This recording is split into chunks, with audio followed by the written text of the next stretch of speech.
आपके जाने बातें अदील वड़ाई साहब, मुज़ाकरात, गवर्नर राज, अदम एतमाद, बैकडोर चल क्या रहा है?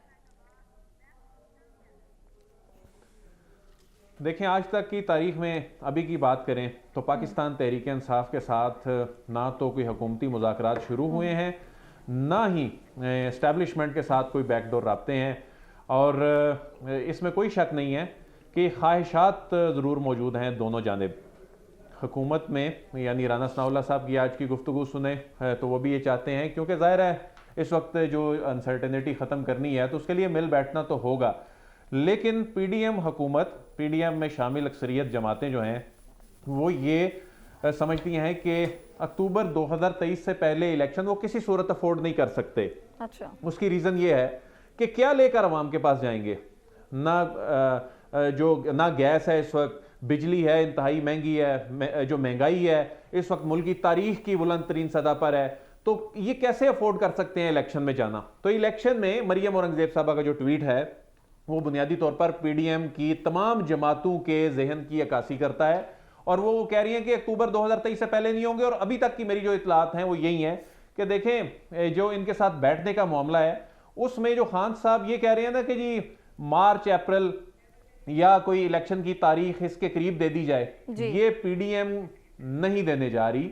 और कोई बैकडोर अलबत्ता इस वक्त ऐसा नहीं चल रहा जिसमें कोई ऐसी चीज चल रही हो, लेकिन ये हुकूमत के अहम वज़रा से जो मेरी बातचीत हुई है वो ये बात कर रहे हैं। दूसरी बात ये है कि हुकूमत के पास ऑप्शन क्या है ये असेंबली टूटने से बचाने के लिए।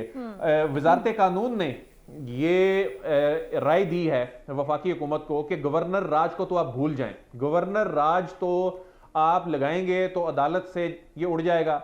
और 2009 का जो इससे पहले फैसले मौजूद हैं जिसमें कहा गया था कि जो सर्कमस्टांसेस हैं कि आपने सर्कमस्टांसेस एस्टैब्लिश करने हैं तो आप नहीं कर पाएंगे। तो गवर्नर राज तो इस पे कंसेंसस भी पाया जाता है कि वो दोनों सूबों में से किसी में भी नहीं लगेगा।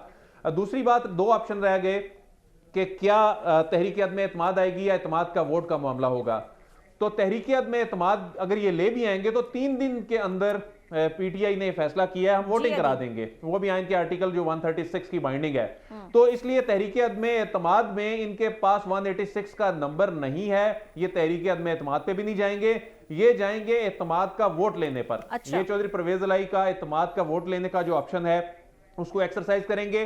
बाकी दोनों ऑप्शंस पे गवर्नर राज तो आउट ऑफ क्वेश्चन है, और जो तहरीक अदम एतमाद है इस पे अक्सरियती राय ये बन रही है कि इसमें जाने से नुकसान होगा। सिर्फ जो एतमाद का वोट है उसके हवाले से अगर आगे चला जाए तो फायदा हो सकता है। ठीक है।